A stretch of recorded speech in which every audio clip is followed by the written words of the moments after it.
Assalamualaikum warahmatullahi wabarakatuh. Perkenalkan, nama saya Devia Khairani dari Biologi 1 semester 6 Fakultas Sains dan Teknologi Universitas Islam Negeri Sumatera Utara. Kali ini saya akan menjelaskan tentang sistem pernapasan pada manusia. Yuk disimak. Apa sih respirasi itu? Pernapasan atau respirasi adalah suatu proses pengambilan udara yang mengandung oksigen atau O2, pengeluaran karbon dioksida atau CO2 ke lingkungan. Nah, pertukaran gas antara oksigen dengan karbon dioksida dilakukan agar proses respirasi sel terus berlangsung. Selanjutnya, organ pernapasan pada manusia. Berikut saya cantumkan gambar organ pernapasan pada manusia, di mana organ pernapasan pada manusia ini terdiri dari beberapa bagian-bagian. Yang pertama yaitu organ pernapasan atau rongga hidung, yang kedua faring, yang ketiga trakea, yang keempat bronkus, yang kelima bronkiolus, yang keenam alveolus, dan terakhir paru-paru.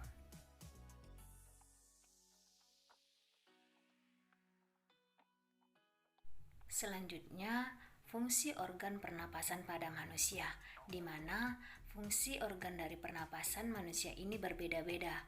Yang pertama, rongga hidung. Nah, rongga hidung adalah organ pertama tempat udara masuk ke dalam tubuh, di mana pada rongga hidung ini terdapat rambut-rambut halus yang berguna untuk menyaring udara yang masuk. Yang kedua, terdapat lendir pada rongga hidung yang berguna untuk melembabkan udara yang masuk ke dalam hidung. Selanjutnya, faring. Faring adalah bagian hulu tenggorokan, di mana faring ini adalah tempat percabangan antara saluran pernapasan dan saluran pencernaan.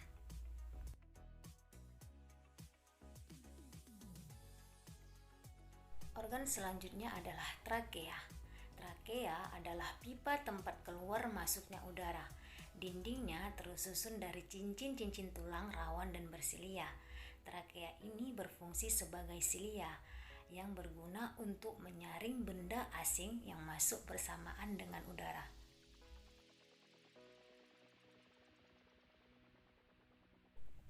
Organ selanjutnya adalah bronkus.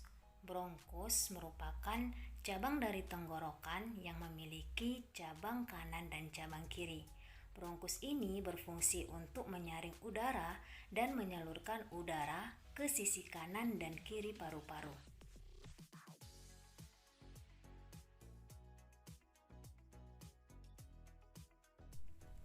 Organ yang selanjutnya adalah bronkiolus. Bronkiolus adalah cabang-cabang dari bronkus, di mana bronkiolus ini berfungsi untuk menghubungkan bronkus ke alveolus. Selanjutnya adalah organ alveolus.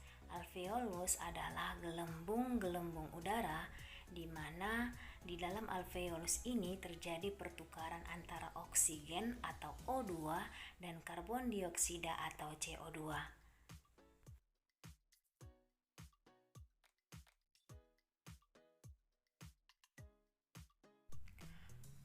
Organ pernapasan selanjutnya adalah paru-paru. Paru-paru adalah organ terbesar dalam sistem pernapasan. Di dalam paru-paru terdapat bronkiolus, alveolus, dan pembuluh darah. Paru-paru terletak di rongga dada. Paru-paru sebelah kanan lebih besar daripada paru-paru sebelah kiri. Nah, paru-paru ini dilapusi oleh selaput atau yang disebut dengan pleura.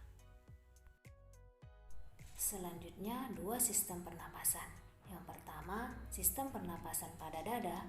Yang kedua, sistem pernapasan pada perut, di mana pusat pengaturan pernapasan pada manusia yaitu pada pons dan medula oblongata. Selanjutnya, kita harus mengetahui bahwa sistem udara bergerak dari tempat dengan tekanan tinggi ke tempat dengan tekanan lebih rendah. Kemudian, keluar masuknya udara ke dalam paru-paru dipengaruhi oleh perbedaan tekanan udara di luar dan tekanan udara di dalam. Selanjutnya, tekanan udara di luar tubuh akan menghasilkan besarnya tekanan udara di paru-paru atau udara yang masuk. sedangkan tekanan udara di luar tubuh akan menghasilkan kecilnya tekanan udara di paru-paru atau udara yang keluar.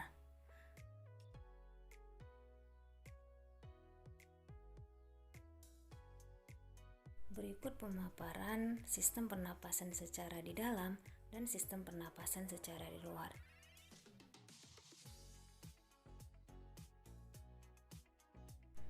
Nah, pada pernapasan dada, otot-otot yang berkontraksi adalah otot-otot antara tulang rusuk.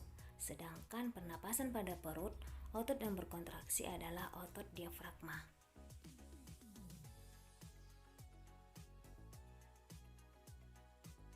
Kemudian selanjutnya adalah mekanisme pernapasan pada dada, di mana mekanisme pernapasan pada dada ini memiliki tahapan-tahapan inspirasi pernapasan. Yang pertama, otot antar tulang rusuk berkontraksi. Yang kedua, tulang rusuk naik. Yang ketiga, rongga dada membesar. Yang keempat, tekanan udara dalam paru-paru lebih kecil dibanding tekanan udara. Kemudian, udara yang masuk.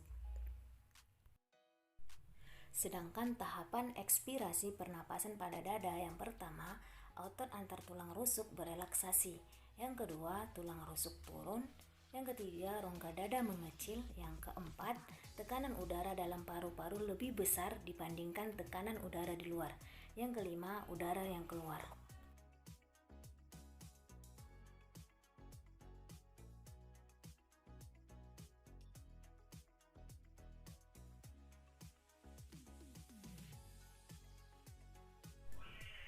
Selanjutnya adalah tahapan inspirasi pada pernapasan perut, di mana yang pertama otot diafragma berkontraksi, yang kedua posisi diafragma mendatar, yang ketiga rongga dada membesar, yang keempat tekanan udara dalam paru-paru lebih kecil dibanding tekanan udara di luar, kemudian udara yang masuk.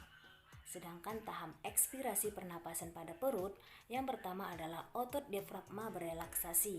Yang kedua, posisi diafragma kembali ke posisi semula. Yang ketiga, rongga dada mengecil. Yang keempat, tekanan udara dalam paru-paru lebih besar dibanding tekanan udara di luar. Yang kelima, udara yang keluar. Berikut saya paparkan sistem respirasi pada manusia, di mana sistem respirasi pada manusia ini terdiri dari trakea atau windpipe, kemudian upper lobe, kemudian hati, lower lobe, bronchus, pulmonary arteriole, pulmonary venule, dan alveoli. Selanjutnya kita akan membahas volume udara yang terdiri dari volume tidal, volume cadangan inspirasi, ekspirasi, volume sisa, kapasitas vital, dan volume tidal. Yang pertama, volume tidal, di mana volume ini adalah udara pernapasan biasa yang memiliki volume 500 mili sampai 500 ACC. Selanjutnya, volume cadangan inspirasi atau komplementer, di mana besar volume ini adalah 1500 mili. Selanjutnya, volume cadangan ekspirasi atau suplementer. Selanjutnya, volume sisa atau residu, di mana besar volume ini mencapai 1000 mili. Kemudian, kapasitas vital, di mana besar volume pada kapasitas vital ini mencapai 3500 mili. Dan yang terakhir, volume total, di mana volume total ini gabungan dari komplementer, suplementer, tidal, dan residu. Selanjutnya, kita akan membahas tentang faktor yang mempengaruhi frekuensi pernapasan pada manusia, di mana faktor yang pertama adalah faktor umur, yang kedua faktor jenis kelamin, yang ketiga faktor suhu tubuh, yang keempat faktor posisi tubuh, dan yang kelima faktor aktivitas tubuh. Yang pertama kita akan membahas faktor umur, di mana semakin bertambahnya umur seseorang, maka semakin rendah frekuensi pernapasannya. Anak-anak frekuensi pernapasannya lebih tinggi daripada orang tua, karena makin bertambah umur, makin berkurangnya proporsi kebutuhan energinya. Maka terlihat lebih jelas bahwa umur adalah faktor yang mempengaruhi.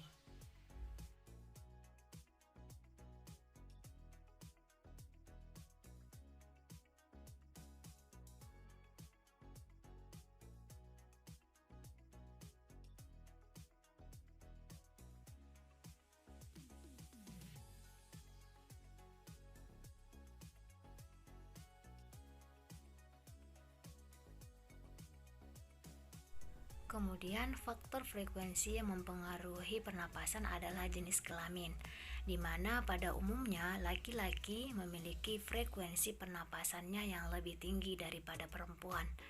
Karena banyaknya bergerak, proses metabolisme tubuh pada laki-laki lebih tinggi daripada perempuan, sehingga laki-laki membutuhkan energi yang lebih banyak atau energi yang lebih tinggi daripada perempuan.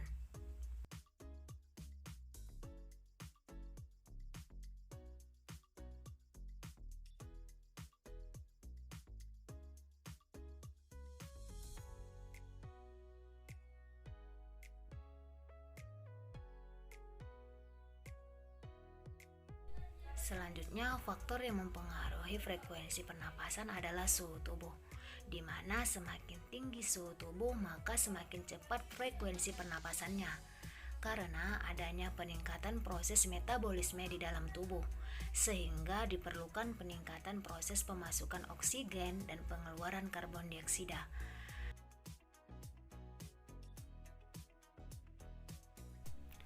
Dapat kita lihat dengan jelas bahwa ketika seseorang sedang sakit, maka tinggi suhu tubuh semakin cepat frekuensi pernapasannya.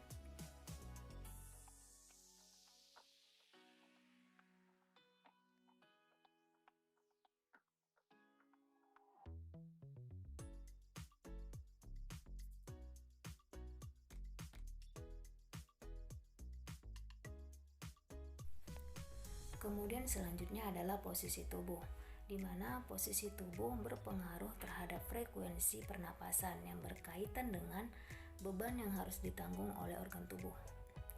Saat berdiri, frekuensi pernapasan lebih cepat daripada saat duduk atau saat berbaring, karena saat berdiri membutuhkan energi yang lebih banyak daripada saat duduk atau saat berbaring. Nah, saat berdiri, otot-otot kaki berkontraksi untuk menghasilkan tenaga atau energi yang dibutuhkan untuk menyangga tubuh agar tetap berdiri. Kemudian saat duduk atau berbaring, beban berat tubuh hanya disangga oleh sebagian tubuh, sehingga tidak membutuhkan banyaknya energi.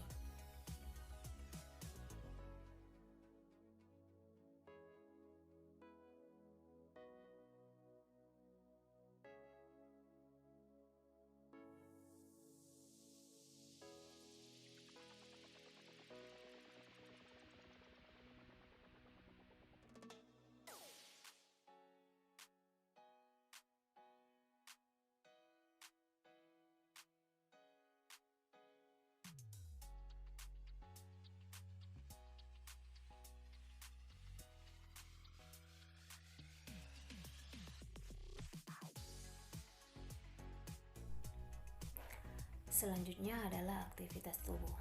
Terlihat pada gambar perbedaan bahwa orang yang melakukan aktivitas memiliki frekuensi pernapasannya yang lebih tinggi daripada orang yang tidak melakukan aktivitas. Nah, orang yang melakukan aktivitas memerlukan energi yang lebih banyak dari orang yang tidak beraktivitas. Ketika tubuh memerlukan banyaknya energi, maka tubuh lebih banyak memerlukan oksigen, sehingga frekuensi pernapasannya meningkat.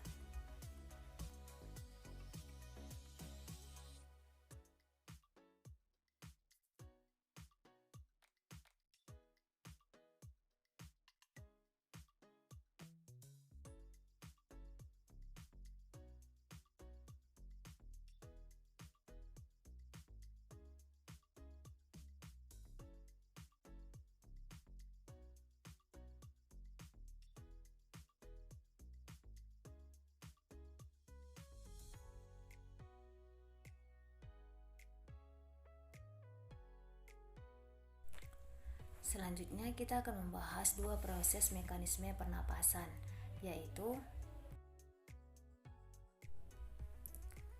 Pertukaran oksigen atau O2 dari udara di dalam alveolus dengan CO2 atau karbon dioksida dalam kapiler darah yang disebut dengan pernapasan luar atau pernapasan eksternal. Yang kedua yaitu pertukaran oksigen atau O2 dari aliran darah dengan CO2 atau karbon dioksida dari sel-sel jaringan tubuh yang disebut dengan pernapasan internal atau pernapasan dalam.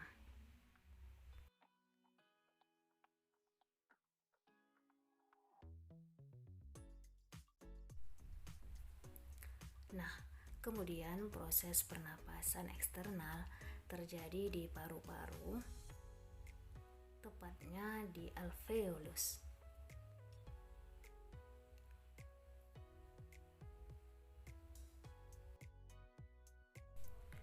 Di mana proses pernapasan eksternal ini melibatkan hemoglobin yang terdapat dalam sel-sel darah merah.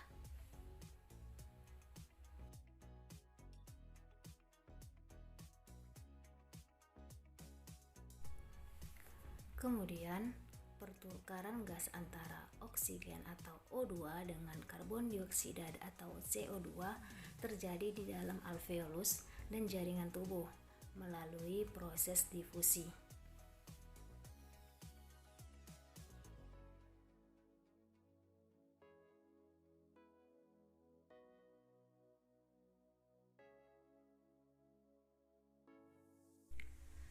Kemudian, oksigen yang sampai di alveolus akan berdifusi menembus selaput alveolus dan berikatan dengan hemoglobin atau Hb dalam darah.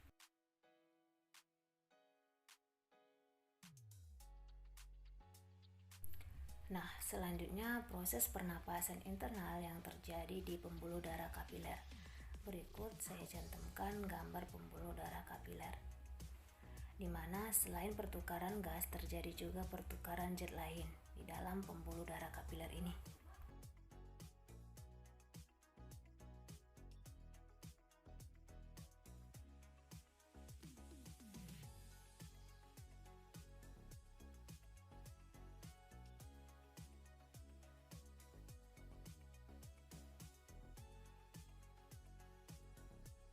Selanjutnya saya akan membahas kelainan pada sistem pernapasan pada manusia, di mana kelainan yang pertama yaitu flu atau influenza.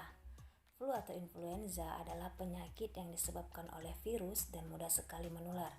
Penularan bisa melalui kontak langsung ke cairan atau melalui cairan yang keluar dari penderita saat batuk atau bersin. Saat flu, hidung dipenuhi lendir sehingga mengganggu pernapasan. Selanjutnya, kelainan yang kedua adalah asma. Asma adalah penyakit yang terjadi karena penyempitan saluran pernapasan. Penyebab penyempitan saluran pernapasan biasanya disebabkan oleh alergi terhadap debu, pasir, bulu, serangga kecil ataupun rambut. Penyakit ini juga dapat muncul kembali jika suhu lingkungan terlalu dingin atau ketika penderitanya mengalami masalah psikologis. Jika tidak segera diberi penanganan, penderita dapat mengalami kematian akibat sesak napas. Selanjutnya, kelainan atau faringitis, di mana faringitis ini adalah keluhan utama pada penyakit nyeri tenggorokan. Faringitis seringkali disebabkan oleh infeksi virus, namun dapat juga disebabkan oleh bakteri, sehingga untuk penanganannya dibutuhkan antibiotik. Beberapa kasus faringitis disebabkan oleh alergi atau iritasi pada tenggorokan. Kelainan selanjutnya yaitu laringitis, di mana penderita laringitis mengalami peradangan yang terjadi di laring atau pangkal tenggorokan karena infeksi bakteri, virus, atau jamur.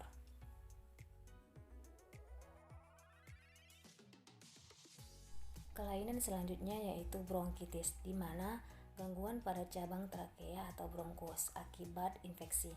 Infeksi ini akan menyebabkan penderita menghasilkan lendir yang menyumbat bronkus, sehingga penderitanya dapat mengalami sesak napas. Selanjutnya, Emfisema, di mana emfisema adalah kondisi di mana kantung udara di paru-paru secara bertahap hancur, membuat napas lebih pendek. Emfisema adalah salah satu dari beberapa penyakit yang secara kolektif dikenal sebagai penyakit paru obstruktif kronis atau PPOK. Merokok adalah penyebab utama emfisema.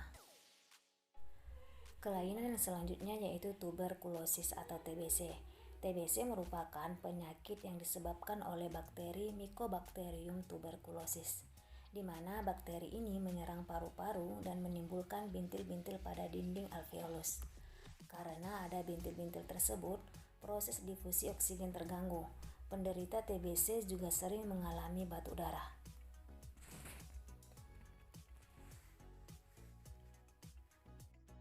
Kelainan selanjutnya yaitu pneumonia, di mana penyakit yang disebabkan oleh infeksi bakteri Diplococcus pneumonia, sehingga alveolus penderitanya akan terisi cairan. Kemudian, kanker paru-paru. Nah, kanker paru-paru merupakan salah satu jenis kanker paling berbahaya dengan angka kematian yang tinggi. Terjadinya kanker paru-paru pada seseorang berkaitan erat dengan merokok baik aktif maupun pasif. Riwayat kanker paru-paru di keluarga, riwayat paparan zat kimia dan gas beracun seperti asbestos dan radon, atau menghirup udara berpolusi dalam jangka panjang. Kelainan yang terakhir yaitu asfiksi, di mana asfiksi ini merupakan gangguan pengangkutan oksigen ke jaringan tubuh. Sekian, terima kasih. Semoga bermanfaat. Wassalamualaikum warahmatullahi wabarakatuh.